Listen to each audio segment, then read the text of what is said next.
बहुत समय पहले की बात है। एक जंगल में किसी बात को लेकर दो बकरियों के बीच झगड़ा हो गया। इस झगड़े को वहां से गुजर रहा एक साधु देख रहा था।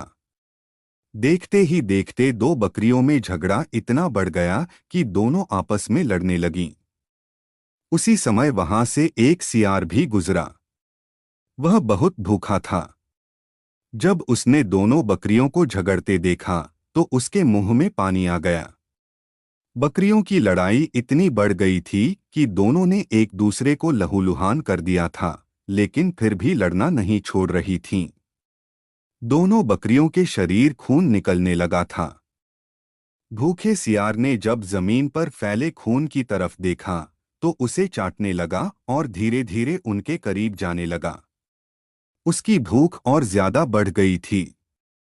उसके मन में आया कि क्यों न दोनों बकरियों को मारकर अपनी भूख मिटाई जाए। वहीं दूर खड़ा साधु यह सब देख रहा था। जब उसने सियार को दोनों बकरियों के बीच जाते हुए देखा तो सोचा कि अगर सियार इन दोनों बकरियों के और करीब गया तो उसे चोट लग सकती है, यहाँ तक कि उसकी जान भी जा सकती है। साधु अभी यह सोच ही रहा था कि सियार दोनों बकरियों के बीच पहुंच गया। बकरियों ने जैसे ही उसे अपने पास आते देखा तो दोनों ने लड़ना छोड़कर उस पर हमला कर दिया। अचानक हुए हमले से सियार अपने आप को संभाल नहीं सका और चोटिल हो गया।